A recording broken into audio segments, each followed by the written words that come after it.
Neste momento, iniciaremos a aula inaugural Direito, Emprego e Desenvolvimento.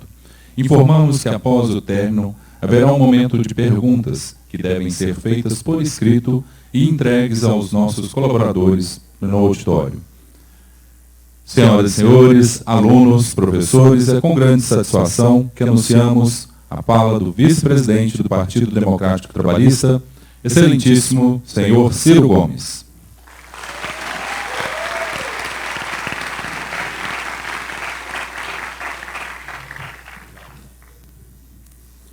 Quando alguém me chama de excelentíssimo, dá vontade de rir um pouco, mas eu sei que é de boa vontade. Bom, muito bom dia a todas e a todos.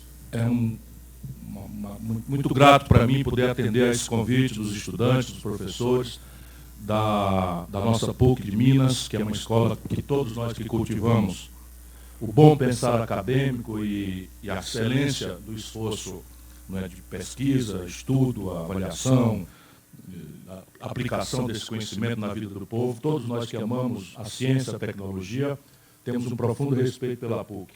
E, portanto, quero cumprimentar a todas e a todos, na pessoa do meu querido professor Dr. Guilherme Collin, diretor da Faculdade de Direito, por si, por Dom Joaquim Mó, a quem eu abracei, nosso reitor.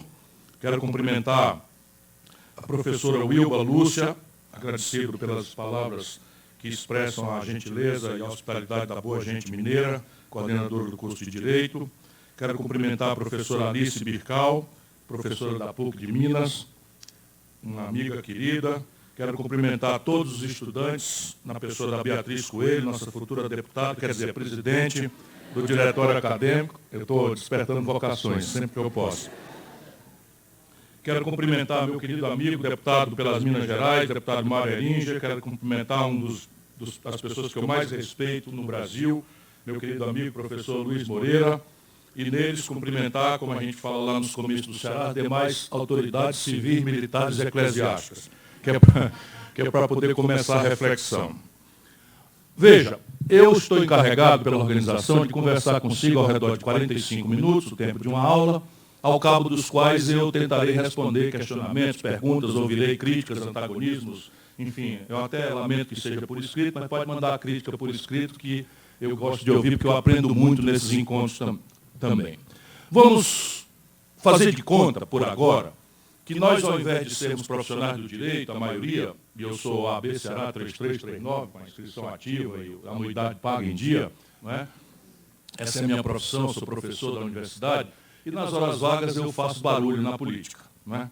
Então, vamos fazer de conta, por um momento, que nós somos um médico.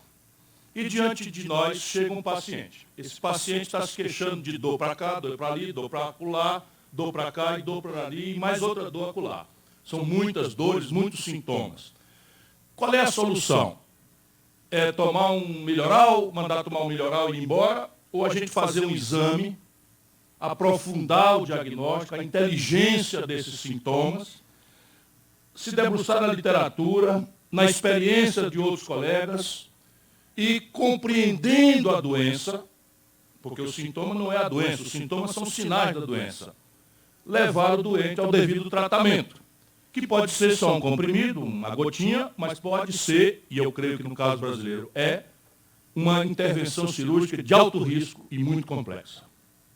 Se vocês concordarem, vamos olhar o sintoma com que o paciente chega para nós hoje. Senão, a gente não vai compreender o sentido moral superior do nosso encontro. O paciente Brasil hoje amanheceu assim, ó. Quase 14 milhões dos nossos desempregados. Desempregado significa sem salário. Sem salário significa sem dinheiro para resolver suas necessidades básicas. 41 milhões e 300 mil brasileiros se viram na informalidade nesta manhã. Amanheceram a maior quantidade de brasileiros empurrados para viver de bico, sem qualquer proteção, correndo do rapa nas cidades, desorganizando o comércio formal. Este é o número de brasileiros empurrados para a informalidade. O Brasil tem hoje 63 milhões e 500 mil pessoas com nome sujo no SPC. Vale interpretar isso, não precisa dizer, sou eu também, porque com vergonha. Eu sei que a maioria, boa parte daqui está. Por quê? Porque desses 63 milhões, deixa eu dizer para vocês não se sentirem mal, isso é um erro estratégico. 5 milhões de estudantes estão com o nome sujo por conta de 11 bilhões de inadimplência do FIES. Então, é um fenômeno de massa, não é um problema individual, não é porque você deu um passo além da perna, não é porque não houve uma educação financeira, que isso pode explicar uma minoria, mas a maioria é vítima e não percebe, tende a se culpar pessoalmente, individualmente, de uma engenharia econômica absolutamente perversa e hostil. Mas vamos seguir ouvindo o paciente. Pode ser que o médico mais sensível já se doa muito com esses sintomas e já baste quase para chamar a urgência, levar para a urgência. Mas tem mais.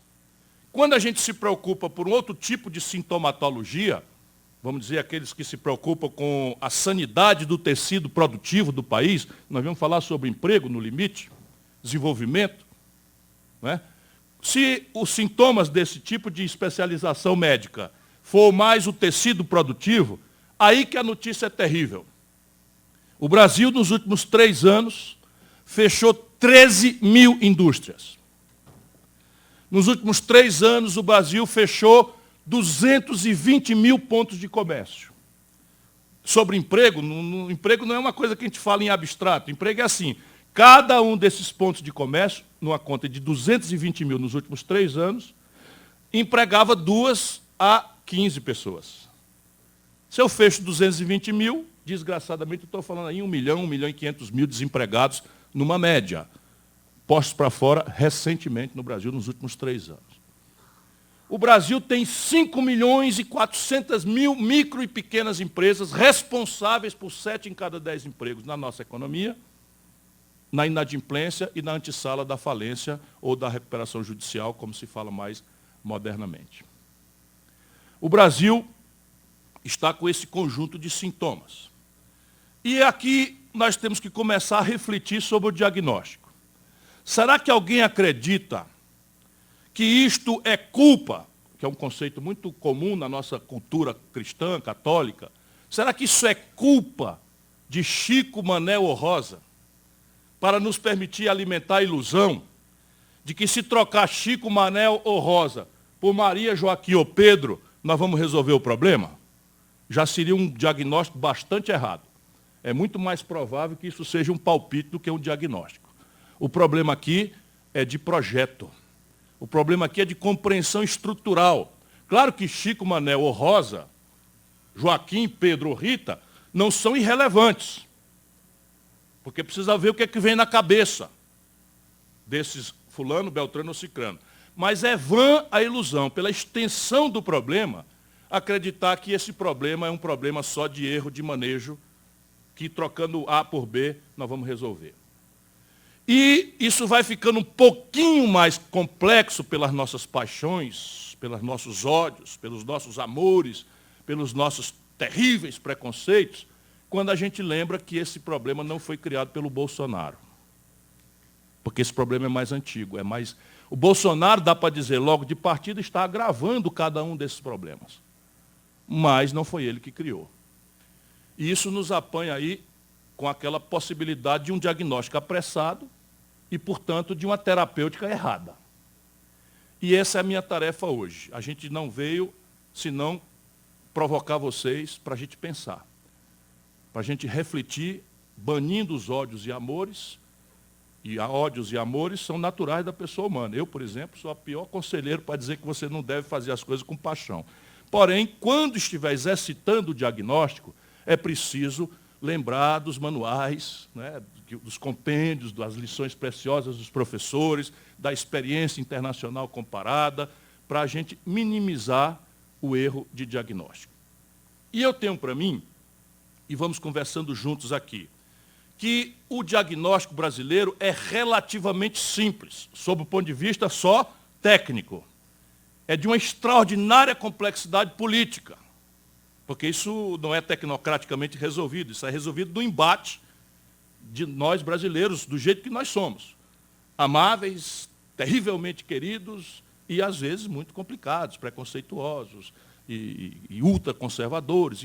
Sofremos influências tremendas, né, dessas novidades aí do mundo da religião, do mundo da ideologia, etc., etc. Não estamos imunes, embora não estejamos devidamente advertidos das influências internacionais sobre nosso compreender, sobre nossos valores eles mesmos. Mas vamos tentar avançar com a nossa inteligência. Como é que nasce um emprego? Vamos pensar juntos, como é que nasce um emprego? Eu vou propor aqui uma simplificação grosseira, mas não é muito mais diferente do que os grandes economistas vão desenhar para vocês. O emprego nasce quando eu expando uma roça e outra não diminui no mesmo tamanho. Né? O emprego nasce quando eu abro um comércio e o abrir desse novo comércio não fecha um equivalente. O emprego nasce quando eu expando a indústria e não fecho uma indústria na mesma proporção da indústria nova que nasceu. O emprego nasce quando os serviços, por exemplo, os profissionais liberais do direito, ampliam porque a atividade econômica como um todo cresce, se anima e a demanda por serviços cresce, sem constranger os outros serviços. Ou seja, um escritório de advocacia abre sem outro fechar.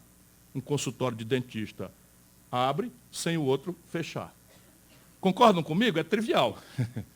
Porque eu quero ver se a gente traduz isso para poder irmos no popular, porque a grande elite brasileira não quer isso. Não pensem que é trivial esse esforço que eu estou tentando fazer aqui e nem se sintam agredidos por essa simplificação grosseira, mas que é rigorosamente próxima daquilo que é inteligência.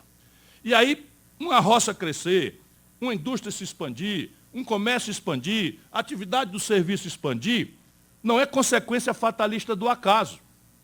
A soma desse crescimento é a taxa de crescimento da economia. Então, a economia, para ter emprego, a economia tem que crescer. Outra trivialidade. E vocês vão ver como não é trivial a consequência funesta, porque o país não tem compromisso com o crescimento. Essa é a grande questão. Sendo tão trivial quanto é, a política está tomando a deliberação de transformar o crescimento econômico num efeito colateral, se possível, da política dominante, como eu tentarei demonstrar. E isso não é um problema trivial, nem começa ontem. Em 1980, eu estou repetindo isso, em 1980, o Brasil, com 160 milhões de habitantes, representava 1% do comércio do mundo, que é um indicador que a gente compara país com país, para ver que pujança econômica tem. Então, o Brasil, na comunidade internacional, tinha 1% do comércio do mundo com 160 milhões de habitantes. A China possuía 800 milhões de habitantes, naquele mesmo ano 80, e representava os mesmos 1% do comércio do mundo na mesma data. Portanto, se a China com 800 milhões de habitantes representava 1% do comércio do mundo, professora, e o Brasil com 160 milhões representava o mesmo 1%, eu posso afirmar que o Brasil era relativamente um país muito mais rico do que a China ontem. 1980, sob o ponto de vista do tempo histórico, que se conta aos lapsos de século, foi ontem. A China, a Malásia, Singapura, Vietnã, os chamados tigres asiáticos, somavam os seus produtos industriais em 1980, e o Brasil era mais do que a soma deles todos, e ainda sobrava um tiquinho assim, como fala o mineiro, lá de Venda Nova. Né, para fazer homenagem ao professor, né, que tem um pai ali, e nasceu lá. Percebe o que eu estou querendo dizer? O Brasil tinha a soma do produto industrial da China, da Malásia, de Singapura, do Vietnã, tudo junto, e ainda sobrava um tico. Hoje, só a China tem 12 vezes a produção industrial do Brasil. E a Coreia, que era o segundo lugar, tem 8 vezes a produção industrial do Brasil. Ora, indústria é um sintoma de desenvolvimento, porque vamos espancar determinadas verdades que estão guiando a estratégia nacional brasileira e são mortais. Não existe desenvolvimento econômico sem cadeias produtivas complexas. Leia-se, não existe desenvolvimento econômico sem indústria e serviços pós-industriais. É absolutamente ilusória a crença que tange o Brasil há muitos anos de que nós vamos pagar nossa pretensão de viver modernamente, com celular, com tablet, com meio de diagnóstico médico moderno, com carros com mecatrônica avançada, com informática embarcada, com bens de capital sofisticados, com informática, é absolutamente vã e criminosa a ilusão de que nós vamos pagar esse modo moderno de vida, que o povo brasileiro tem direito de aspirar, com produtos de baixo valor agregado ou de nenhum valor agregado, como são as nossas tradições de commodities. Minério de ferro, soja, milho, boi, né? Petróleo bruto. Essa conta ela não fecha. E aqui começa o drama brasileiro. Em 1980, o Brasil tinha 1/3 do seu PIB industrial. Hoje, nós temos 11% do nosso PIB industrial. É a mais devastadora destruição de um tecido produtivo industrial e uma devolução à passividade de uma divisão internacional do trabalho insuportável para nós brasileiros, que é ditada do estrangeiro para cá por nós e aceita burramente ou lucidamente, ambos são o mesmo crime, vai mudar aqui só a culpa, no sentido estrito, não é? Se há dolo ou simplesmente a culpa, todo mundo já pegou essa lição, né? Não preciso repetir aqui, a não ser para aquele que, não sendo bacharel em direito, não sabe que culpa, né, é uma coisa lato sensu e ela se especializa em dolo, que é a deliberada intenção de transgredir a norma ou a assunção consciente do risco ou a culpa que é praticado o evento delituoso por mera imperícia, imprudência ou negligência. É assim, professor? Não errei muito não, né? Estou me lembrando dos meus dias lá da Faculdade de Direito no Ceará. Pois bem, por culpa ou por dolo, o Brasil, dos anos 80 para cá, não tem sabido compreender. E nós, o povo brasileiro, não temos tido o direito de um amplo, franco, aberto, sincero, plural debate sobre esse desafio, que não é um desafio só nosso, é um desafio do mundo. E esse debate agora é inadiável, porque pelos sintomas nós chegamos ao fundo do poço. Significa o seguinte, pela primeira vez, agora importa em risco de morte a septicemia que parece ter tomado conta do organismo nacional brasileiro. Tem saída? Tem. Essa é a boa notícia. Mas essa saída, se é tecnicamente razoável, dá para resumir numa palestra de 15 minutos, pedindo desculpa por alguma superficialidade e muitas omissões, ela politicamente é um desafio extraordinariamente complexo para os tempos concretos de hoje, porque eu não sou um neutro analista da cena brasileira. Eu sou um operador da política há 40 anos. Não tenho nem direito de me apresentar, eu sou o novo, ó, porque agora... Vocês estão sabendo a piadinha que eu acabei de fazer, né? Falar para mineiro é uma coisa deliciosa.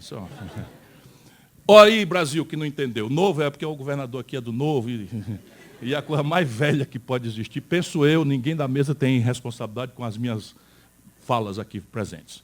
Não é porque você cobrar imposto de herança de 4%, o Ceará cobra 8% e cortar 80 mil matrículas de ensino em tempo integral, me parece muito novo mesmo, né? Anunciar que os secretários não vão receber salário para explorar uma moral justa, compreensível de um povo cansado de sofrer vendo os seus políticos terem privilégios e depois fazer os secretários ganharem não só isso, mas mais ainda com jetons imoralmente distribuídos por fictícias ocupações, isto é novo que só aquela aeromoça que ajudou o Santos Dumont no 14 bis. Né? Não foi machista a piada, porque na época era só aeromoça mesmo, não tinha comissários que hoje tem. Né? O meu pessoal todo fiscalizando, porque eu sou tão respeitador das mulheres que eu as trato como iguais. Então, metade dos meus secretários como prefeito e metade dos meus secretários quase como governador eram mulheres. Lá no Ceará, muitos anos atrás. Né? E acho que isso é que é respeitável. Voltando aqui. O que aconteceu com o Brasil no ano 80 para a gente chegar na posição em que nós estamos? Aconteceu uma coisa que é assim. Até o ano 80, entre a Segunda Guerra Mundial e até o ano 80, o Brasil cresceu algo ao redor de 6,5% em média, chegando em momentos a crescer 15% a economia. E aí, por que crescimento econômico é essencial? Por aquela cadeia de lógicas objetivas que eu falei para vocês. Crescer significa expandir o comércio, expandir a indústria, expandir a roça, expandir os serviços, com saldo líquido positivo e não matando os outros. Pois bem, se cresce, tem emprego. Se não cresce, não tem emprego. Então, se vamos falar com emprego aqui, é preciso ter foco que o país precisa crescer. Então, essa é a tragédia ancestral do Brasil. Entre 1945 e 1980, nós crescemos acima de 6,5% na média, e tivemos anos, alguns anos, não foram poucos, nós chegamos a crescer acima de 10% até 15% no ano. Esse fenômeno chinês vai subtrair do Brasil o recorde mundial na história do capitalismo, que era nosso. A história do Brasil é contada como milagre econômico, usam-se essas expressões. Eu não estou fazendo juízo de valor sobre a qualidade disto, que tem juízos muito graves a serem feitos. Boa parte desse crescimento se deu em período autoritário, não é? Muitos brasileiros morreram, foram torturados, portanto, não é um juízo complexo sobre o projeto. É apenas nesse aspecto a questão do crescimento econômico, até porque eu não tenho a menor saudade, né, deste tempo. Embora quem tenha fundado este tempo, assim, de forma exuberante, tenha sido um grande mineiro, que hoje é unânime na compreensão brasileira, Juscelino Kubitschek.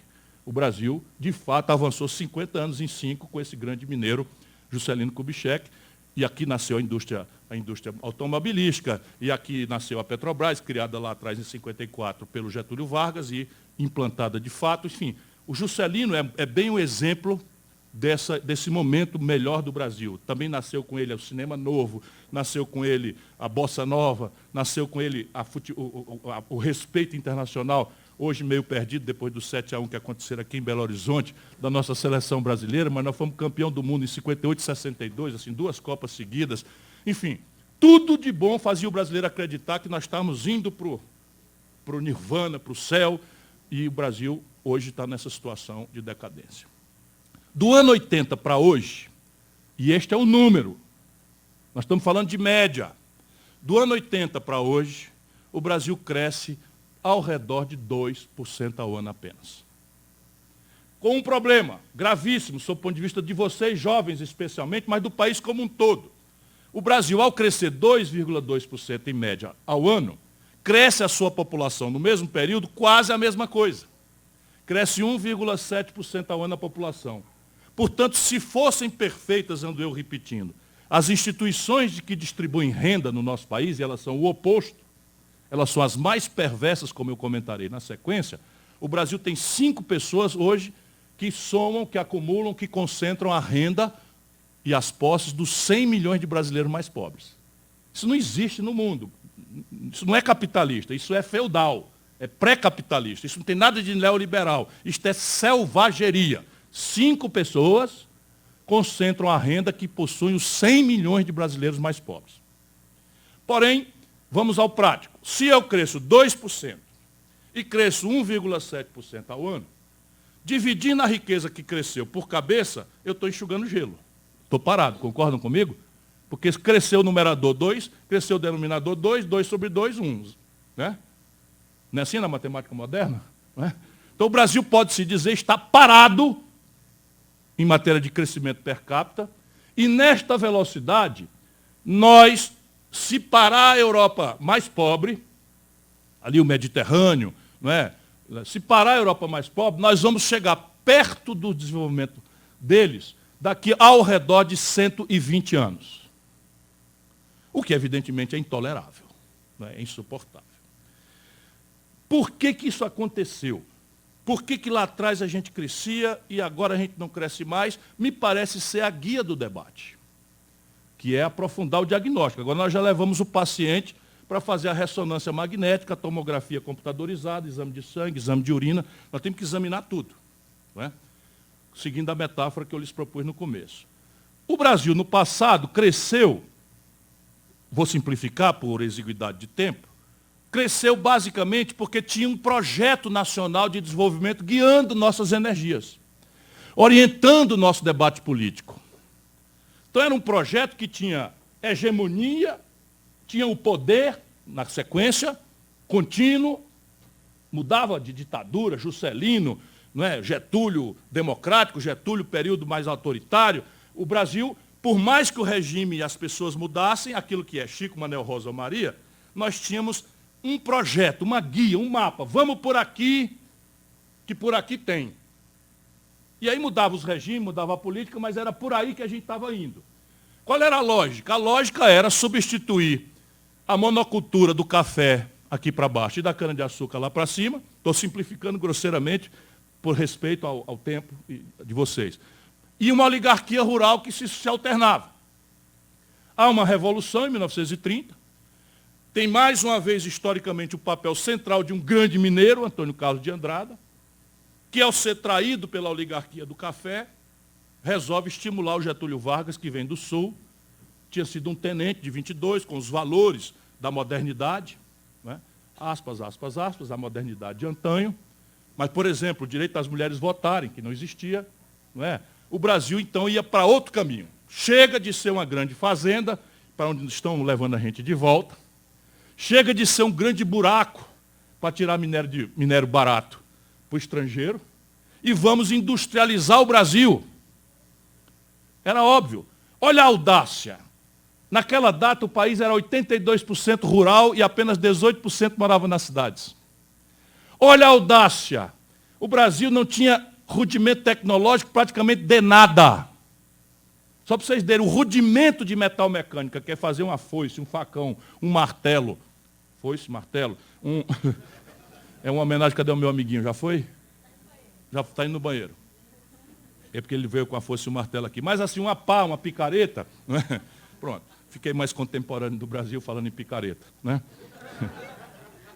O Brasil tinha que importar ou tinha que fazer artesanalmente. Só para vocês terem uma ideia do que era a audácia dos brasileiros do tempo, para a gente espancar a mediocridade dominante no Brasil hoje. Uma gota de petróleo não tínhamos. Não tínhamos uma gota de petróleo. Todos os relatórios internacionais, pelos Estados Unidos ou pela Rússia, União Soviética, diziam que não existia petróleo no Brasil. E essa gente que nos antecedeu, volto a dizer, os regimes políticos, as personalidades mais distintas, resolveu apostar nesse Brasil moderno, industrial. Qual era o caminho da indústria? Substituir importação. Tudo que o Brasil compra do estrangeiro, com grande volume, revela que tem um mercado. Se tem um mercado, por que comprar de fora? Vamos produzir aqui dentro. Então fizeram um mapa e nós íamos agora tentar fazer nascer uma indústria brasileira. Duas premissas para entender o drama contemporâneo do Brasil, porque nós paramos de crescer. Primeiro, nós não tínhamos, como hoje, dinheiro. Então, o objetivo audacioso de industrializar o Brasil, de fazer a infraestrutura conexa a essa indústria, custava uma grana que o Brasil não tinha, como hoje. E os caminhos de construir essa grana são politicamente interditados pelo elitismo de antanho, agravado como são hoje. Como eu tentarei demonstrar para vocês, porque, no fim, a receita para o dentista é ligeira. O grande problema aqui é a gente entender o diagnóstico, entender a doença. Por isso que eu estou ocupando vocês, parecendo que eu estou fazendo história. Não estou fazendo história. Eu estou fazendo a mais pura história para diagnosticar o doente e fazer a receita ligeirinho. Porque se o diagnóstico é correto, pula quais são os princípios ativos da farmácia que nós vamos usar e que tipo de cirurgia nós recomendamos ao doente. Duas premissas. Como não tinha dinheiro, resolvemos tomar o atalho de pedir dinheiro emprestado aos outros, ao estrangeiro. Lá, como hoje, a ideia vã de que nós vamos sustentar nosso desenvolvimento com base no capital dos outros. Na época funcionou, para a gente fazer uma homenagem. Funcionou por quê? Porque o capital financeiro, naquela quadra de 30 anos, entre 45 e 80, era um capital muito barato. Você tomava dinheiro emprestado, $1 bilhão para fazer uma Petrobras, tinha 3 anos de prazo para começar a pagar, 12 anos de prazo para picar em prestações o pagamento disso, e o juro era de 3% ao ano. Coisa que um comerciante de Belo Horizonte paga em 2 meses de juro aqui. Então a gente pagava 3% de juro ao ano. Então, os do tempo pensaram, qual é o erro? Eu tomo uma montanha de dólar emprestado, boto o pé no acelerador do desenvolvimento industrial brasileiro e da sua nossa infraestrutura, e o dinheiro é tão longo prazo e barato que quando essa infraestrutura começar a produzir, eu ainda tenho 10, 12 anos pela frente. Então, o faturamento de 1 ano da Petrobras paga o empréstimo que eu ainda tenho 10 anos para frente para pagar. Danaram a tomar dinheiro em dólar emprestado e abrir Brás. Estou simplificando aqui. Petróleo Brás, eletricidade Brás, telefone Brás, estrada Brás, universidades Brás, etc., etc. Nasce o Brasil moderno. Com 1000 imprudências, com 1000 equívocos. Depois o autoritarismo tomou conta da gestão desse projeto, e isso tange o Brasil. Mas tinha uma outra premissa para entender o que é hoje. Qual era a nossa estratégia para fazer uma indústria nascer no Brasil? Imitar a indústria que já existia. Por quê? Porque a tecnologia não era na data, como é hoje, essa coisa tão veloz, sofisticada e frenética. Era perfeitamente possível você pegar um Volkswagen alemão, pegar uma linha de montagem usada dos alemães, como o Juscelino fez, e trazer para o Brasil para produzir o mesmo Fusca que a Alemanha estava produzindo com a linha de montagem nova. Com uma diferença que já nascia ali, mas não deu para ver na data. Produtividade. A linha de montagem antiga produzia um Fusca por dia, gastando a mesma energia, o mesmo pessoal, os mesmos insumos, etc. A nova linha de montagem da Alemanha produzia o mesmo Fusca e nos dava a ilusão de que nós estávamos contemporâneos com o mundo. Só que produzia 5 Fuscas por dia. Compreende? Gastando a mesma coisa, eu produzo 5, do que gastando a mesma coisa, eu produzo 1. Que é uma coisa que se dramatizou contemporaneamente. Hoje, por exemplo, isso não é mais possível, como no passado era. Essas duas pernas, o dinheiro barato e a tecnologia lenta, morreram. E o Brasil perdeu a perna A e perdeu a perna B, e não tinha muleta, foi para o chão. Isso explica o debacle. Bom, e nós tínhamos uma tragédia. Aí começa a interação da política. Nós não tínhamos democracia na data. E aí nós criamos uma deformação para o tempo de hoje. Qual é? A radical simplificação pelos políticos, praticamente na média de todos os partidos de direita, esquerda e centro, de não pararmos para especular mais complexo e pluralmente sobre debater as coisas. Nós resolvemos simplificar grosseiramente o olhar sobre aquela coisa. Não é uma coisa cretina, cruel, porque os políticos são picaretas, não. É porque o tempo era tão desagradável que esse debate não podia ser feito. Por quê? Porque nós não tínhamos democracia. Então havia uma emergência, que era restaurar a democracia, que é uma antecedência de qualquer compreensão de desenvolvimento. Porque sem democracia você não pode debater nada. Você junta estudante numa sala para conversar com um político, gás lacrimogêneo para vocês e cadeia para mim. Essa conversa aqui, houve tempo no Brasil que era gás lacrimogêneo para vocês, corre daqui, esbandalha geral, e cadeia para a mesa e para mim. Um de nós podia sumir e nunca mais ser encontrado, porque estamos aqui falando do Brasil, o país que nós amamos. Então nós simplificamos dramaticamente o nosso olhar sobre a crise brasileira, que era ditadura. Abaixa a ditadura. Solução, eleição direta, constituinte, anistia, e estamos conversados. Por quê? Porque se a gente fosse discutir economia política, papel do capital estrangeiro, estatismo ou não estatismo, não tinha segunda reunião. Porque nós somos capazes, na data, de produzir um amplo consenso, com uma agenda concreta, cada um abrindo mão de seus apetites, olha como isso é contemporâneo, para refletir sobre o país. E aí você tinha Teotônio Vilela, usineiro de Alagoas. Tancredo Neves, católico mineiro. Franco Montoro, democrata cristão paulista. Ulisses Guimarães, católico do interior de São Paulo, que são figuras muito sérias e muito conservadoras. Aí você tinha Miguel Arraes, confundido como comunista. Leonel Brizola, que pegou em armas, eu recomendo. Veja um filme Legalidade que está rodando aí. Aliás, veja o Bacurau. Tem muita coisa interessante para a gente ver ali. O Bacurau, enfim, eu sou um cinéfilo e fico recomendando filme para o pessoal. Né? Porque é divertido e tem muita lição ali, muita coisa importante para a gente mexer com a nossa cabeça. Aí tinha João Amazonas, do PCdoB, que tinha liderado a guerrilha no Araguaia. Tinha Luiz Carlos Prestes, comunista, que aceitava a ideia de que o Brasil tinha que ser um satélite soviético e tal. Então, essa reunião só podia acontecer se a gente reduzisse os temas àquilo que era consenso, que era a restauração da democracia. Ganhamos todas. Atenção, jovem desanimado no Brasil. A minha geração, eu sou um gatão da meia-idade, 61 anos, afinal de contas, ainda dou para um gasto, né, Gisele? Não é? Falando assim, em sair para jantar e tal. Pois bem, a nossa geração, gente querida, ganhou todas. Que desânimo é esse? Que depressão é essa que aumentou em quase 4% os suicídios no Brasil entre os jovens? A nossa geração ganhou todas. Isso não foi muito longe, não, foi ontem. Nós ganhamos todas as que queríamos ganhar. Tudo aquilo que a gente focou, que a gente debateu, que a gente discutiu, que a gente amadureceu, fomos lá buscar. Alguns tombaram, outros morreram, outros foram torturados, mas nós estamos aqui livres e precisando proteger essa liberdade, essas franquias que hoje estão sob ameaça. Não creio que seja de ruptura da democracia, mas a qualidade das nossas liberdades já está muito deteriorada. Quando um presidente da República pega uma agência de cinema e resolve escolher que tema pode ser filmado ou não, isto deforma gravemente a qualidade das nossas franquias democráticas. Mas vamos voltar aqui ao doente. Tudo aqui é sobre o doente, mas eu quero focar, eu não sei nem quanto tempo já está, porque, de novo, me apaixonei pelo auditório. Gisele vai me avisar aí quando der uns 1h30, mais ou menos. Então, veja, morreu isso e morreu a tecnologia. Vocês sabem que a tecnologia tomou uma velocidade e uma complexidade frenética. Então, agora a Apple lançou o iPhone 11. Eu parei no 7. Mas eu já não tenho tela de retina, já não posso botar o meu para carregar só botando em cima de um negócio e tal, embora eu seja ligado aí nas coisas, da coisa, mas eu acho isso aí já picaretagem, você ficar, né, sucedendo as coisas e tal. Acho mesmo, picaretagem, caro demais. Aí eu estou me esforçando para me libertar também do compre, desse consumismo que está matando a humanidade. Muito bem. O velho modelo morre, nós estamos agarrados em redemocratizar o país, e aí isso explica por que nós estamos com a média de 2% ao ano de crescimento. O que nos confunde, 2% médio de crescimento ao ano, nos tira a ilusão de que, com o Fernando Henrique, no primeiro momento, Itamar Franco e Fernando Henrique, pelo fim do imposto inflacionário do Plano Real, o Brasil cresce 4.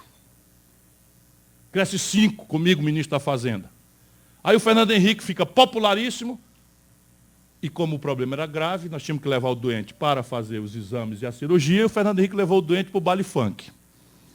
Resultado, quebrou o Brasil. Quando quebra o Brasil, dá passagem ao Lula, que assume, só para vocês terem uma ideia do concreto, um país ele não fecha, quando ele quebra, o sintoma de quebrar são esses crônicos, o país não cresce mais, não gera mais emprego, não aposta em infraestrutura, desfinancia seus serviços essenciais, mas tem um sintoma agudo de fácil percepção por todos nós, e que hoje está nos desafiando a perceber o que está na nossa iminência, que é a taxa de câmbio. Ninguém precisa ser economista, eu estou repetindo em todo canto. Quem já me ouviu até fica rindo, porque ninguém compra dólar, mas o dólar é um preço que contamina todos os preços da vida do povo. Quer ver? Você não compra dólar, mas você come pão. E pão é trigo. O Brasil não produz trigo com suficiência. E agora, o Bolsonaro autorizou, sem ninguém entender por quê, uma importação de trigo subsidiado dos Estados Unidos de 750 mil toneladas. Então o Brasil vai acabar de liquidar a triticultura brasileira com o apoio do agronegócio brasileiro, que votou em massa no Bolsonaro. Só para vocês verem a confusão das pessoas trabalhando contra seus próprios interesses, por causa de confusão mental e prostração ideológica. Bolsonaro autorizou a importação de 750 mil toneladas de trigo em dólar, e aí o dólar, quando o Bolsonaro foi eleito, estava 3,75, agora está em 4,10. Significa de 3,75 para 4,10 tem aí um aumento de preço do trigo em dólar. Não demora, mais cedo ou mais tarde, esse preço vai para o pão. A gente não compra dólar, mas anda de ônibus. Essa gente paralisou a produção brasileira nas refinarias, 1/3 delas estão paradas, e o Brasil está praticando a genial política de exportar petróleo bruto barato e comprar em dólar gasolina, óleo diesel, gás de cozinha e querosene de aviação do estrangeiro, 80% dos americanos. Vamos importar esse ano 300 milhões de barris desses derivados de petróleo, podendo produzir aqui em real, gerando emprego aqui em real. Ó, de novo a política dizendo onde é que vem o emprego, onde é que não vem. Resultado prático. Ontem, a Arábia Saudita sofreu um ataque terrorista, há uma confusão de atribuição de culpa, os americanos já estão preparando aí uma propaganda para justificar uma guerra, só que é uma guerra de gravíssimas e transcendentais consequências para o planeta Terra, que é contra o Irã. E resultado prático, ontem, o barril de petróleo subiu 20%, em números redondos. Não demora, eles vão fazer os 20% do dólar subir, e a bomba de gasolina e o motorista de caminhão, que votou em massa no Bolsonaro, vai reclamar do preço de óleo diesel e pedir, porque não deram a ele o direito de entender que a política de preços da Petrobras, que começa lá atrás ainda com a Dilma, e se agrava com Michel Temer e se aprofunda com o Bolsonaro, equivocada como é, para atender picaretagem internacional. Não duvidem disso. Quando você viu um tatu em cima do toco, olha, alguém botou. Por quê? Porque tatu não sobe em toco. Ele não sabe subir. E isso é uma lição de economia política importante, muito preciosa. Então, se tem essa aberração, não é porque tem gente burra, é porque tem gente ganhando, com essa tragédia contra o país. Chegamos, então, acredita, ao diagnóstico. Alguém acredita que um problema dessa complexidade tem solução trocando Chico por Manel? Que é um problema de gestão, de eficiência? Não é. Chico, Manel ou Maria são fundamentais, mas o que é fundamental é pôr em debate um projeto nacional de desenvolvimento. Nós temos que, como os antigos, pensar estrategicamente o Brasil, abrir um grande e generoso debate, ouvir todas as ideias, mobilizar a inteligência acadêmica, aí vem a universidade, que está banida, perseguida. A ciência e a tecnologia no Brasil estão banidos e perseguidos de qualquer centralidade na formação do pensamento estratégico do país. Então, você quer, me explica a pujança americana. Numa palavra, eu explico para vocês, universidade. Aí vamos explicar outras coisas. É uma explicação numa palavra para a pujança chinesa, universidade. Explica por que a Coreia do Sul virou o que virou. Uma palavra, universidade. Ciência, tecnologia, inovação é o outro nome de soberania. Ciência, tecnologia e inovação é o outro nome de desenvolvimento, portanto, de emprego. E nós estamos destruindo o sistema brasileiro de ciência e tecnologia. Agora, em setembro, 80 mil pesquisadores brasileiros ficarão desfinanciados nas suas bolsas do CNPq. Sabe quanto custa isso? 300 milhões de reais.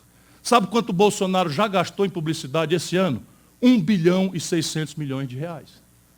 É a que senhor você quer servir. 1 bilhão e 600 milhões de reais, 63% de aumento na verba de publicidade e desfinancia a ciência e tecnologia que custa para esse ano 300 milhões de reais. É devastador o que está acontecendo no nosso país e o que mais me constrange é que nós estamos meio que engolindo isso aparvalhados.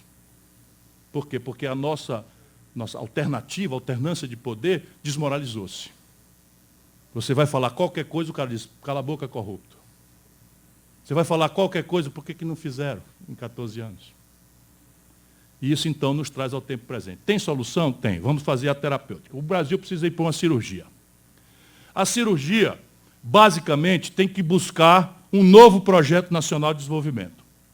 Esse novo projeto nacional de desenvolvimento deve ter 3 objetivos de longo prazo, que é construir a nossa própria poupança para matar a ilusão, ciclicamente mortal para nós, de que nós vamos salvar o desenvolvimento brasileiro com base no dinheiro dos outros. Então, se você pegar o discurso do Guedes, do Levi, do Palocci, do Meirelles, é tudo igual, muda os regimes, muda as políticas e o discurso é tudo igual. O Brasil teria, em tese, que praticar um manual do Bom Moço Internacional, que, fim do cumprimento desse manual do Bom Moço Internacional, nós vamos ser salvos da nossa tragédia de estagnação e desenvolvimento pelo capital estrangeiro. Vocês não ouviram essa conversa 1 milhão de vezes? O Brasil tem que criar um ambiente favorável, um ambiente de negócio para vir o capital estrangeiro. Sabe quando houve essa experiência na humanidade? Nunca. Atenção, Paulo Guedes, Palocci, Levi, Meirelles. Eu estou dizendo aqui para os jovens mineiros que nunca houve na história da humanidade nenhum país que tenha sustentado seu desenvolvimento com base no capital dos outros. Portanto, vocês são mentirosos ou equivocados. Eu tenho que achar umas palavrinhas mais, porque no meio dele tem uns amigos aí. E ao contrário da mistificação neoliberal, o nível de formação de poupança de uma nação não é consequência casual das forças do mercado ou do fatalismo, das forças da gravidade.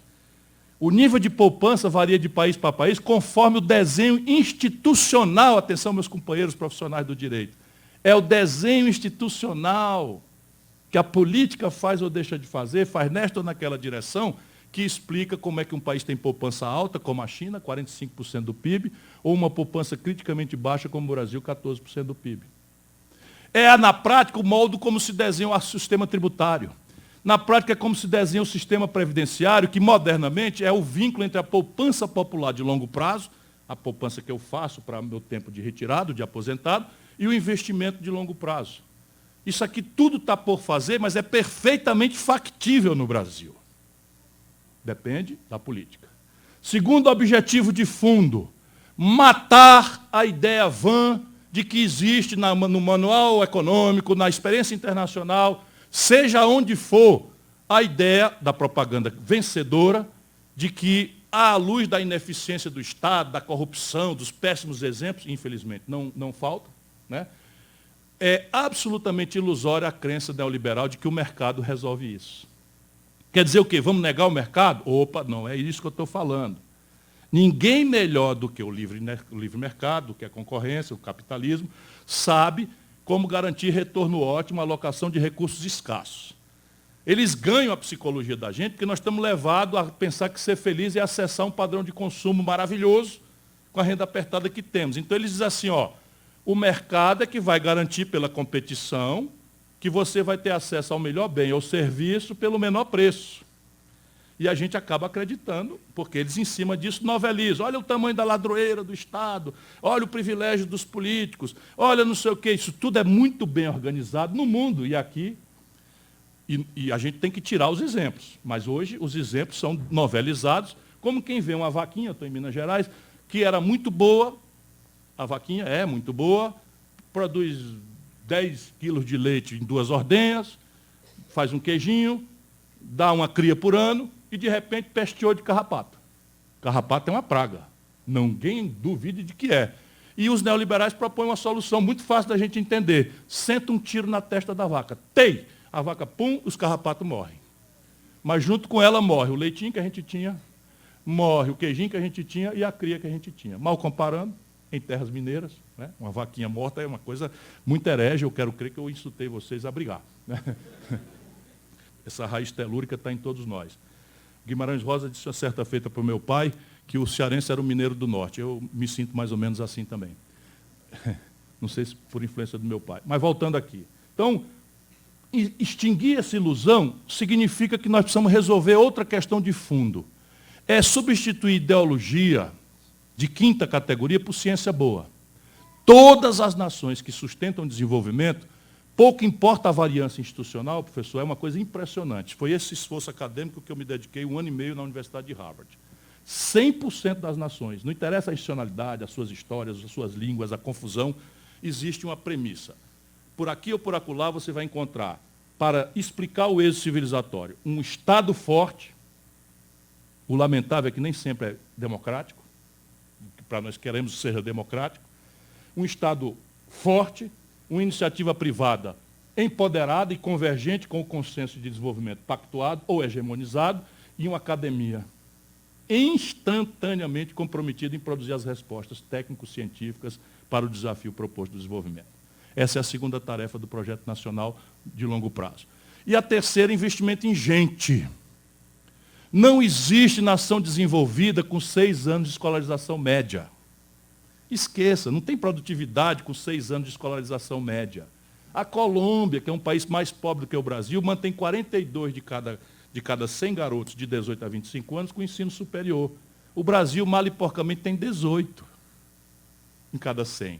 E aí você encontra uma PUC, que é um centro de excelência, mas, infelizmente, privatizaram a demanda por ensino, criaram-se facilidades para arapucas de ensino superior pelo Brasil afora, e hoje o que nós temos é que 82 de cada 100 companheiros nossos formados em Direito não passam no exame de ordem. Vocês estão ouvindo o que eu falei? 82 de cada 100 garotos formados em Direito no nosso país não passam no exame de ordem. E é muito comum, pela uberização violenta da economia, você encontrar companheiros e companheiras, irmãos e irmãs nossas, que se sacrificaram, noites a fio, trabalhando no terceiro turno, os pais sem ter dinheiro de onde tirar, devido no diabo, para adquirir uma arte sem habilitação para ser profissional em qualquer área. Não consegue passar num concurso, não consegue passar nada. Isso nas tecnologias ainda é mais dramático. Então, investir em gente, e investir em gente significa o seguinte: quanto é que o Brasil está gastando por cabeça em educação? O resto é conversa fiada. Todo político, da boca para fora, dá prioridade à educação. Se você não olhar a concretude do gasto por aluno ano, e eu lamento informar que o gasto por aluno ano no Brasil está o pior da história hoje. É a pior execução orçamentária em matéria de educação, como de saúde, segurança pública e cultura e ciência e tecnologia da história do país. Premissa de uma tragédia que vai acontecer o ano que vem, que nós vamos esbarrar no tal teto de gastos, que é uma perversão, que eu vou voltar aqui para a gente conversar, porque vocês vão ver as universidades públicas todas parando. E muitas confusões gravíssimas, são os próximos 6 meses a 1 ano no nosso país, nós vamos voltar a conversar. Porém, para chegar lá, nós temos que partir do ponto de partida onde estamos. E o ponto de partida onde estamos precisa que a gente ponha o país a refletir para consertar 4 motores. Os 4 têm conserto. Mas se não consertar os 4, é totalmente ilusória ou absolutamente mentirosa a ideia de que o Brasil vai retomar desenvolvimento e crescer e gerar emprego. Primeiro motor, como é que um país cresce? Primeiro motor, 60% do crescimento, também ninguém precisa ser economista brilhante para entender. Eles é que não querem deixar o povo entender. 60% de quando o país cresce os tais 2%, são puxados pelo consumo das famílias. Óbvio, se a família consome, o comércio vende.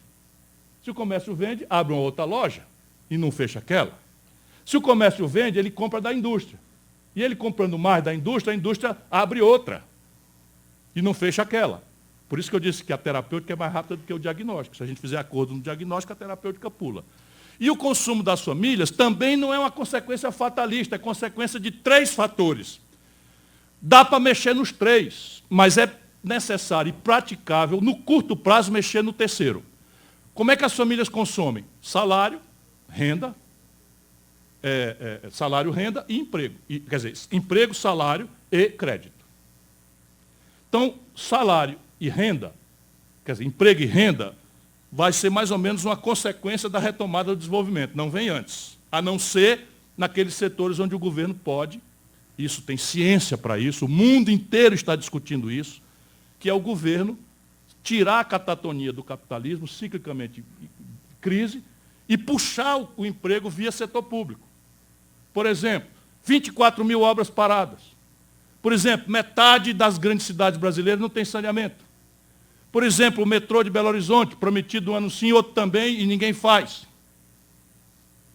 São obras de infraestrutura que o Estado pode e deve alavancar, porque isso cria imediatamente uma ferramenta de emprego e renda, enquanto você vai ativar mais rapidamente o terceiro vetor, que é o crédito. Lembra que eu falei no diagnóstico que 63 milhões e 500 mil brasileiros estão com o nome sujo no SPC, dos quais 11 milhões de estudantes? Qual é o problema de eu pegar o Banco do Brasil, a Caixa Econômica, e renegociar e reestruturar essa dívida toda?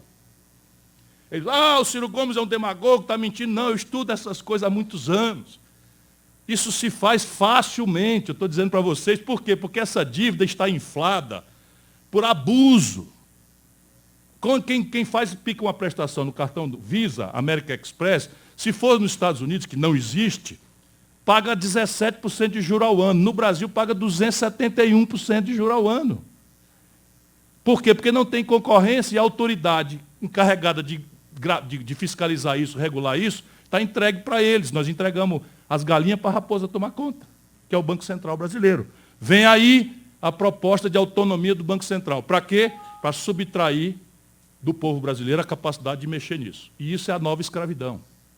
Vocês imaginam, 63 milhões de pessoas, 50 minutos já? Ops, estou terminando, já estou passando a receita aqui para o dente, já vai. Então, segundo elemento, segundo motor colapsado, o investimento empresarial. Claro, para abrir uma loja, o empresário tem que investir. Para abrir uma indústria, o empresário tem que investir. Por que o empresário não investe? Por 2 razões. Uma não tem solução antes, a outra tem solução antes. Qual é a solução antes que não tem? Hoje a indústria brasileira está sendo sucateada e sendo fechada. Por quê? Porque nós estamos com apenas 66% da nossa capacidade de produção ocupados. Compreende? O Brasil tem uma capacidade de produzir 100 geladeiras e está produzindo só 66. Alguém vai investir para fazer uma fábrica nova se a fábrica que existe pode produzir 100 e está fazendo só 66? Vocês compreendem como o Guedes é mentiroso, como o Bolsonaro... Enfim, esse daí ainda tem o direito de dizer que não entende nada de economia e, honestamente, ele diz mesmo. Né? Ele até diz mesmo tal. Né? Isso vai ser um problema muito sério. Vou anunciar aqui, o Guedes não fica de jeito nenhum, é questão de contar o tempo. Né? Porque, enfim, vamos lá, voltando aqui. Porém, a outra razão é o explosivo endividamento do empresariado. O empresariado brasileiro, eu falei da microempresa, 5 milhões e 400 mil, ou 500 mil, estão na iminência da falência. Se você não tiver um programa de reestruturação do passivo empresarial, mediante um programa pensado de retomada do investimento, de retomada do emprego, focando nas questões que o Brasil tem potencial comparativo de retorno mais rápido disso, isso tudo é perfeitamente praticável, não tem saída. O terceiro motor, política industrial e de comércio exterior, que é a abominação neoliberal, revoga.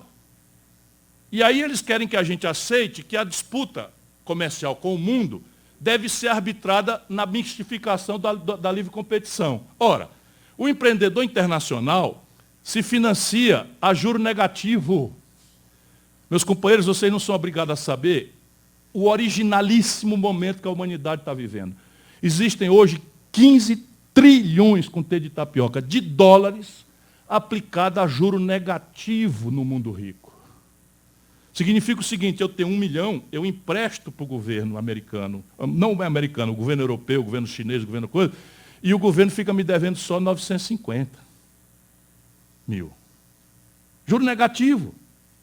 E o Brasil está cobrando 1,5% de juros para descontar um duplicata ao mês. Qual é a explicação disso? Qual é a explicação disso? E aí vocês vão saber por que isso é popular. Nosso compromisso não é com o emprego? Pergunta, quem é que vai investir, correr risco, ter trabalho, se eu botando o dinheiro do investimento no papel do governo, eu ganho mais do que o lucro do negócio que eu boto? Ou pior, como nós somos um país de baixa poupança, como eu tentei descrever, quem é que pode tomar dinheiro emprestado para botar no negócio, dar emprego, que gera um lucro menor do que o juro que eu tenho que pagar para o banco? Precisa ser grande, brilhante economista, Nobel da Economia, para entender essa bobagem? E isso está acontecendo no Brasil há mais de 20 anos. O juro que o governo paga é maior do que a rentabilidade média dos negócios. E o pior é que isso aconteceu sob o comando da esquerda. E, vergonha das vergonhas, o Bolsonaro está pagando o menor juro da história. O segundo foi o Michel Temer. A esquerda no poder pagou os maiores juros da história do Brasil e do mundo. Olha como dói. Quer resolver o problema? Tem como resolver o problema. Política industrial de comércio exterior, o que é? É você criar, naqueles setores onde o Brasil tem potencial global, uma política de estímulo do governo, via crédito, via ferramenta de renúncia fiscal, via ferramenta de uma política exterior, de política industrial de comércio exterior agressiva, que exija preferências comerciais e industriais no mundo. Tudo isso foi rasgado e abandonado para que o Brasil possa voltar a ter a condição de pagar nossa conta moderna com ganhos modernos. Complexo industrial do petróleo e gás, eles estão destruindo esse potencial. Complexo industrial da defesa, a joia foi embora. Todos os setores de alta tecnologia, o Brasil é deficitário. Todos. Indústria da química, farmácia, eletrônica, informática. Todos os setores do Brasil têm um buraco monstruoso na conta. O único setor de alta tecnologia onde o Brasil tinha sobra, eles entregaram de mão beijada a preço vil, que era a Embraer, para a Boeing. A preço vil. Venderam e entregaram a Embraer para a Boeing a preço do Copacabana Palace, que é um hotel no Rio de Janeiro. A preço igual à compra da Natura, da Avon pela Natura. Só para vocês verem uma comparação fácil de entender, uma empresa que tem 14 mil funcionários, 8 mil engenheiros, e que acabou de desenvolver uma joia tecnológica, o KC-390, e que apropriou a tecnologia para um super caça com aplicações civis em eletroeletrônica, microeletrônica, em sensoriamento remoto, controle de fronteira, radar. Entregaram. Depois o complexo industrial do agronegócio. 51% dos custos da produção da agricultura mais competitiva do mundo são comprados do estrangeiro. E, por fim, o complexo industrial da saúde. Esse ano, o governo brasileiro vai passar para o estrangeiro, pagando empregos lá fora, 17 bilhões de dólares. Se você juntar estados e municípios e a iniciativa privada, nós estamos falando em mais 15 bilhões de dólares. Isso dá 100 bilhões, em números redondos, 100 bilhões de reais. Que você podia pegar aqui no Vale do Mucuri, fazer um Instituto Federal de Educação, fazer um Instituto de Engenharia Reversa, pegar as próteses, as camas de hospital, bengala, mesmo fármacos, copiar, porque a patente está vencida, a propriedade intelectual está superada, e nós estamos comprando crescentes e volumosas quantidades do estrangeiro. Portanto, como eu queria demonstrar, a doença é grave, o caso é de cirurgia, mas o doente, neste momento, correndo risco de vida, pode perfeitamente ser salvo. Precisamos todos nós ir lá e ajudar. Muito obrigado a todos.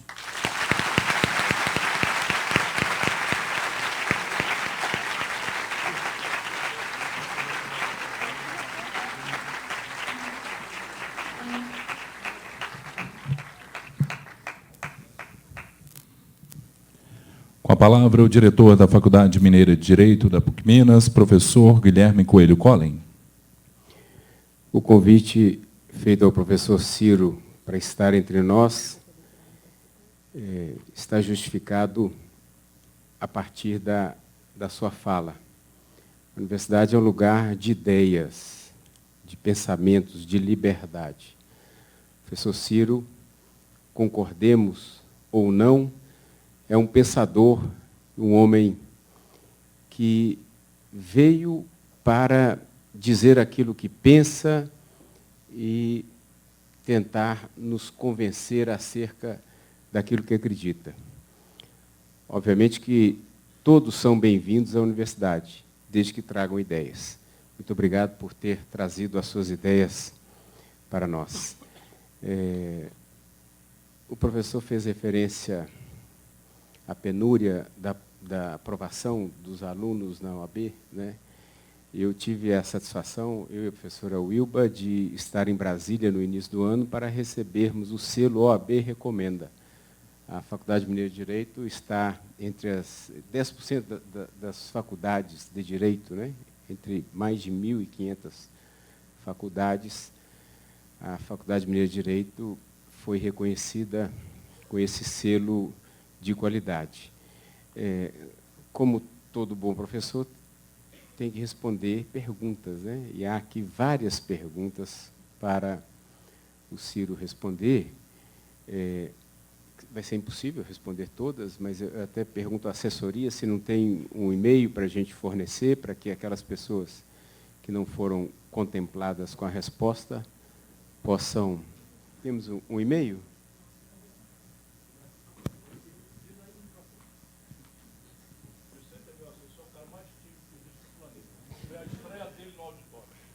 É asconciro@gmail.com, de assessoria de comunicação. Tudo minúsculo. Ascom.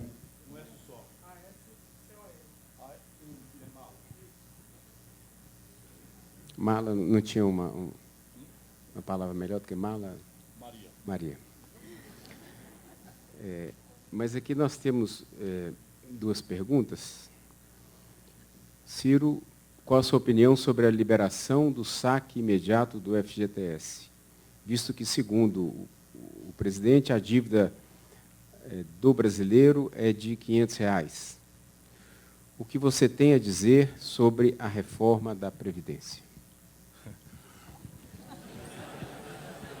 Não, eu tentarei ser breve. Esse negócio aí, a gente precisa entender o seguinte, está faltando dinheiro para muita gente comer. Portanto, você não pode, só por teoria e tal. Qual é o meu papel? É ajudar as pessoas a tomar a decisão correta. Então, a decisão correta é a seguinte, a dívida média do brasileiro que está no SPC não é R$ 500, é R$ 2.400. Tá certo? Então, se ele pega os R$ 500 e abate a dívida e mantém a dívida do jeito que está, amarrado em juros, correção monetária, é um erro. Porque haverá de chegar um momento que a gente consiga um governo, não é, em que essa dívida seja, por exemplo, o Serasa, se o cidadão for lá, ele consegue um abatimento de 90%. Se o governo entrar nisso, esse abatimento pode ser maior do que 90%. E, normalmente, as pessoas não conseguem fazer a reestruturação sozinhas no Serasa, o SPC, porque elas não têm o dinheiro para pagar na mesma hora os 10%. E a gente, então, tem que botar o Banco do Brasil e a Caixa Econômica para refinanciar, ganhando dinheiro, não é caridade nem nada, ganhando dinheiro esse saldo. Cobrando um juro, só que é um juro civilizado e não o juro de ladruagem que a agiotagem oficial brasileira produz. Segunda questão, quem sacar o FGTS, e preciso tomar cuidado que abriu hoje, quem sacar fica proibido de sacar o seu saldo pelos próximos 2 anos, se for demitido. Então, vejam bem, a demissão é uma das razões que a lei permite que o cidadão saque o saldo todo do seu FGTS. Para ter direito a pegar esses R$ 500 adiantado, nessa excepcionalidade que o governo está fazendo, e que é um equívoco, eles acham que isso vai aquecer a economia sem mexer nos 4 motores. Nós conversamos sobre os 4 motores, eles estão achando que vão ativar o consumo das famílias com essa ninharia, do ponto de vista dos macronúmeros, é uma ninharia, não tem efeito aquecedor do mercado, mas de forma mais relevante, mas a pena é que se o cidadão ou cidadã sacar hoje por desespero, e eu compreendo, estou só iluminando a discussão para cada um tomar decisão lúcida, ele aceita implicitamente, na letrinha pequena do papel que ele vai ser obrigado a assinar, que ele não pode sacar o saldo completo se for demitido. Previdência. Raciocinemos juntos. O Brasil, junto com a Argentina e a Venezuela, e nesse assunto, não parecem esses dois países amigos boa companhia, só nesses assuntos, porque os três estão quebrados, são os únicos 3 países, dos 60 países mais importantes do mundo que eu estudei, que mantêm um sistema puro de repartição na Previdência Social. Por quê?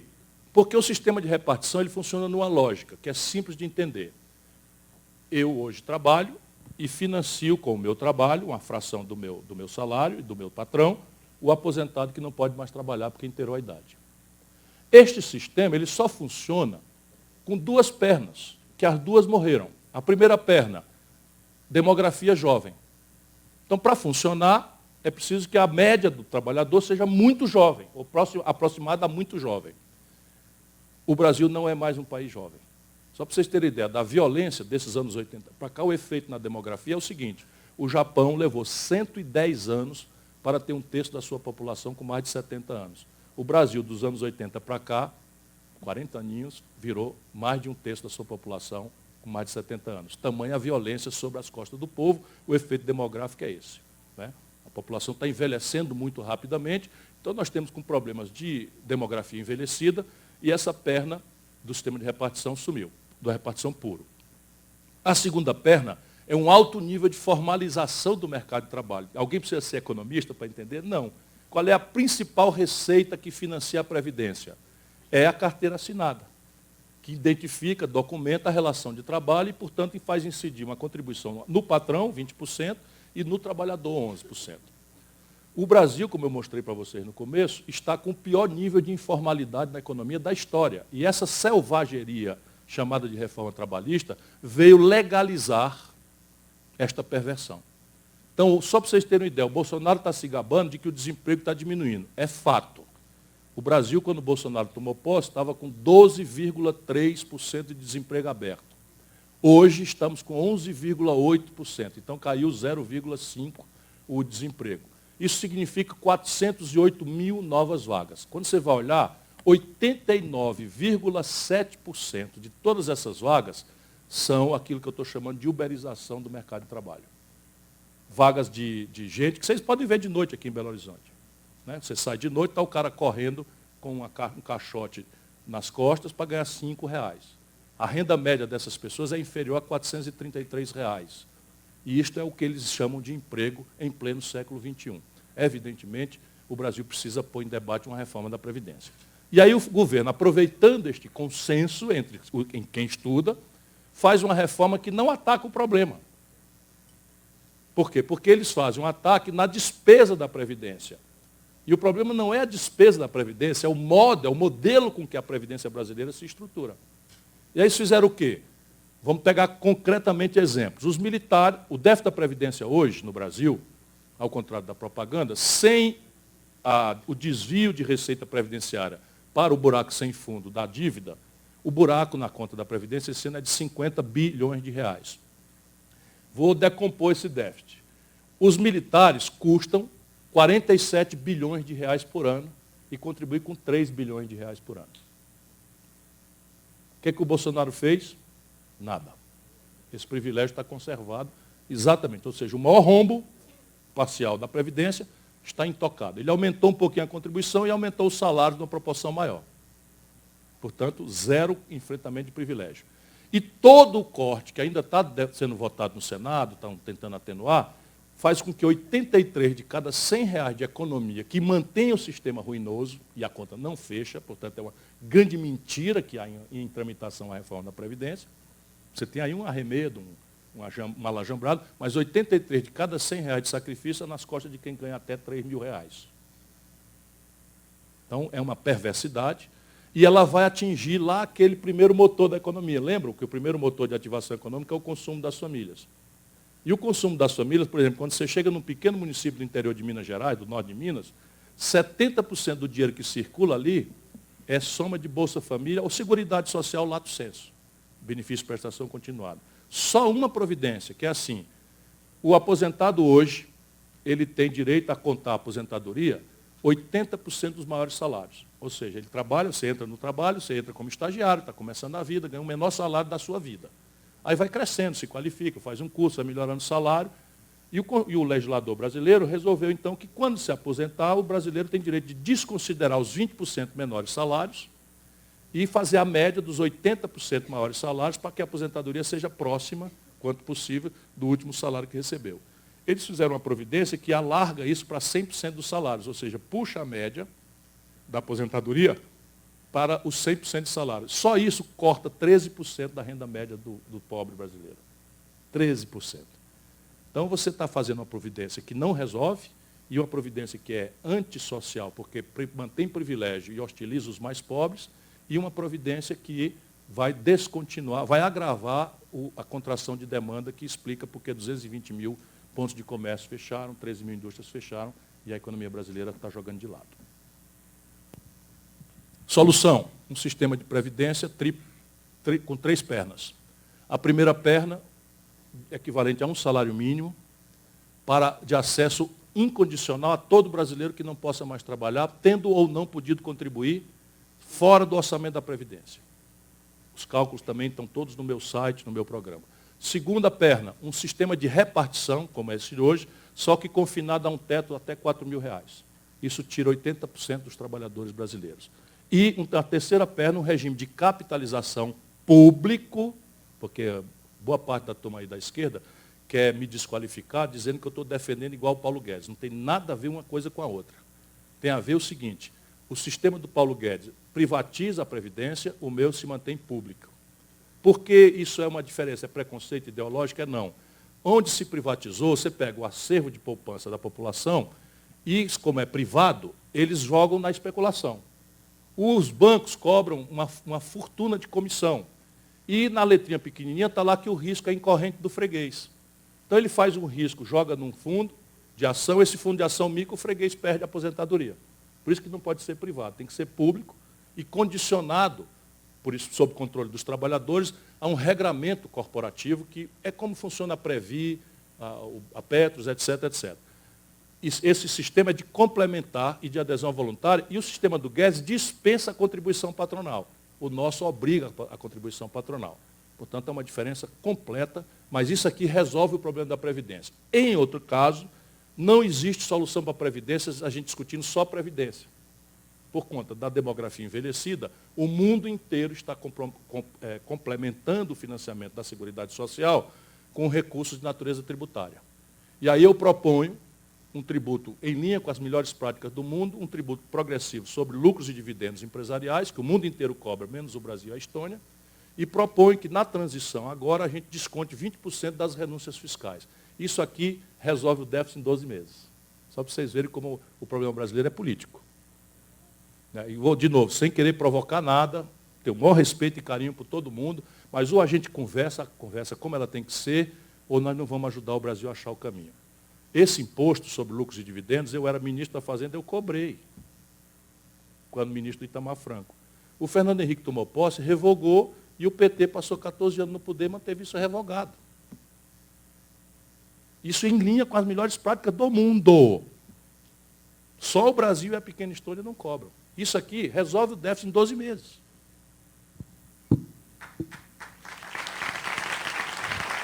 Muito bem, já para encerrar, em razão do avançar da hora, eu vou fazer uma última intervenção, mas antes disso eu gostaria de pedir uma salva de palmas para as nossas auxiliares do NAI. Salva de palmas é assim, viu, gente? O pessoal da inclusão aqui uma salva de palmas, muito obrigado. Sempre muito útil, a PUC sempre preocupada com acolher a todos. Também marcar a presença do professor José Luiz Quadros, que chegou um pouco depois, que nos honra com a presença. A Dora também está aí. O professor Edmar, da Pastoral, também está nos prestigiando. A Pastoral qual? Qual pastoral? Eu comecei a minha formação pastoral universitária, sobre a influência de Dom Luiz Loscheider, um santo que eu conheci em vida. Cadê o professor da Pastoral? Edmar. Forte abraço. Muito bem. Eu não teria nascido para a política se não fosse a pastoral universitária. Muito bem. Uma excelente origem, então. Professora Aline também está entre nós, professora Flávia, lá no fundo. Só uma observação, eu, a professora Flávia e o professor Pablo, vamos pedir que você não toque mais na questão do dolo eventual e dolo culpa, porque é uma matéria que nos afeta e aí o senhor pode fazer com que a gente perca o emprego, né? Porque vem falar de tudo e falar de dolo eventual, professor Pablo, aí é demais, né?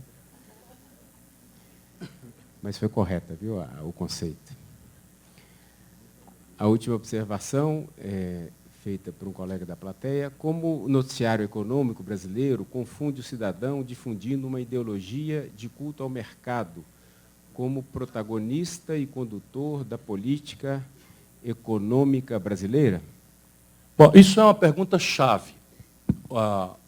O Brasil tem, entre outros problemas, eu falei para vocês que o doente tem muitos sintomas. Essa aqui é um problema grave, porque é uma unha encravada que infeccionou. Eu boto ali como unha encravada, infeccionou, mas tem um potencial de septicemia, que é o monopólio da mídia. Então, no Brasil, a mídia dita nacional são 5 famílias, porque é uma mídia nepotista, e uma igreja. 5. Eles se reúnem em São Paulo, ou no Rio de Janeiro, jantam e combinam. Então, você tem um debate de transcendental repercussão para a sociedade brasileira, como é o debate da Previdência. Ninguém viu um crítico da reforma ser posto num ambiente de debate. Eu tenho uma proposta escrita desde a campanha. Nunca tive o direito de apresentar essa proposta, que tem os números. O Guedes não tem os números, vive me telefonando pedindo os números.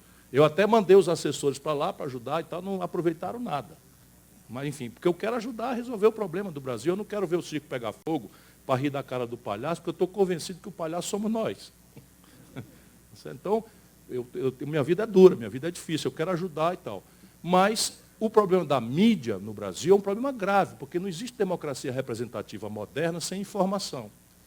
E aí você tem o monopólio da informação, sob o ponto de vista ideológico, nesse segmento, e você tem um problema, é que o escape disso virou o território da fake news.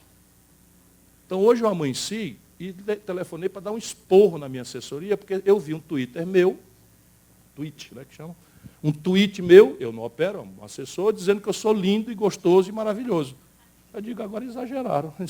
Isso eu acordei 6 horas da manhã, aí vou ler o negócio, que merda é essa? Não, isso é fake. Lá com o meu retratinho, com aquele bolinha com azulzinho, dedicado como se fosse eu mesmo. Então é um desastre. Se a gente não fizer um esforço plural de fazer um debate esclarecedor, se a gente não puder o pé atrás e desconfiar de tudo, nós temos que desconfiar de tudo e de todos. Isso é um desastre, viver em sociedade, mas assim, nada é verdade até segunda ordem. Isso é o que é a melhor prudência. E nada melhor do que usar a nossa própria inteligência. Sabe? Informação a gente processa, a gente usa e tal. Mas nada melhor do que, ao invés de aceitar o pacote pronto, você raciocinar. Vamos lá, livre comércio? Ok, também acho bom, livre comércio. Qual é a taxa de juros dos Estados Unidos? Qual é a taxa de juros do Brasil? Bota para competir quem se financia 1% ao ano e o outro se financia 42%. Existe liberdade nessa coisa? É a mesma coisa não, deixa a raposa e o frango livres. Isto é liberdade? Vamos ter clareza. Deixa a bichinha, a raposa não pode ser presa. O frango e tal, tem que deixar ele aí. Então, agora vamos lá. A propriedade intelectual é democraticamente distribuída no mundo? Leis de propriedade intelectual cada vez mais expressivas estão criando problemas, não é internacional, estão criando problemas intranacionais dramáticos. Vocês imaginam a tensão que é na Califórnia, um garoto que trabalha no Google, que ganha por participação no resultado, ganha para dormir, para jogar ping-pong, para poder ter, no meio de dormir, de jogar ping-pong, de ficar jogando videogame, ter um insight que vai fazer com que a empresa ganhe $1 bilhão e que não tem salário fixo, porque ganha participação, não sei de quê, papapá, e que tem $1 milhão com 23 anos de idade, 22 anos de idade, e quando ele desce do Google para comer um sanduíche no McDonald's, é atendido por um migrante ilegal do México, que está ganhando cada vez menos e que está com os filhos presos, porque agora o Trump resolveu prender famílias. Tem muito filho de brasileiro, criança preso. Então a gente vai acreditar nisso, que a liberdade Isso é para enganar os burros, os bestas. Quer dizer o quê? Nós vamos opor a isto a não liberdade? Não. Aí lá se vem, vamos raciocinar com inteligência. Então, a gente precisa, de um lado, ter uma política de conscientização do consumo responsável, em que eu seja levado educadamente a não perguntar só quanto custa. Porque se eu perguntar só quanto custa, eu vou tender a comprar o bom, bonito e barato. E o bom, bonito e barato é feito por alguém do estrangeiro. E, no limite, eu não vou ter dinheiro para pagar, porque eu não tenho emprego. Então, ao invés de fazer só a pergunta quanto custa, que sempre será uma pergunta, eu tenho que perguntar quem aproveita economicamente o meu ato de consumo. E aí eu posso entrar no supermercado e comprar um tomate malajambradinho, com um pontinho preto ali do besouro, porque foi produzido na Venda Nova, numa horta comunitária. E isso gera um emprego para a Dona Maria da Venda Nova, e não um emprego em algum lugar que está usando agrotóxico para fazer um tomate lindinho, sem uma mancha, enfeitado com cera, etc, etc. A terceira pergunta é se o meu ato de consumo é compatível com o planeta Terra. Se o meu ato de consumo é amistoso à natureza, na origem e no rejeito. Por quê? Porque propriedade individual de um carro particular, não é? Consumindo combustível fóssil, como elemento simbólico deste padrão de consumo, vai matar o planeta Terra. Isso não é um exagero, não, já está matando o planeta Terra. Então, isso tudo é uma tarefa de fundo. Enquanto a gente faz essa pedagogia de reespiritualizar nossos filhos, nossas crianças, nosso povo, a gente tem que fazer uma economia política capaz de duas coisas. De mediar essas assimetrias competitivas. Duas, de ter protagonismo global, ou seja, ser o bom, bonito e barato em algumas coisas que paguem o bom, bonito e barato que a gente não consegue produzir. Daí os 4 complexos industriais que eu, por exemplo, mostrei para vocês, que o Brasil tem capacidade global de ter protagonismo.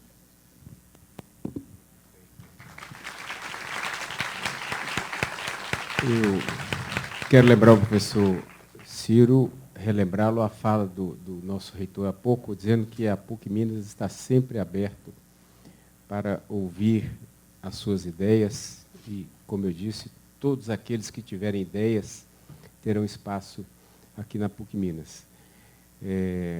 Eu quero agradecer profundamente o IDEA pelo apoio, sempre presente, né, sempre nos apoiando, em nome da Beatriz, a Cida e a Meire, né? E só para tranquilizar a Cida é minha assistente, ela é acanhada também, ela quer tirar uma foto com você. Então, eu pediria a Cida para vir ao palco, porque ela vai tirar foto e o professor Ciro disse que todos poderão também ter acesso a ele, tirar foto e fazer as perguntas. Cida, por favor, vamos tirar. Por favor. E o cerimonial, para encerrar, por gentileza. Pessoal, a entrada para as fotografias acontecerão do lado direito de vocês. Tirem a foto e a descida pelo lado esquerdo, tá bom? Para que todos tenham oportunidade de tirar a foto.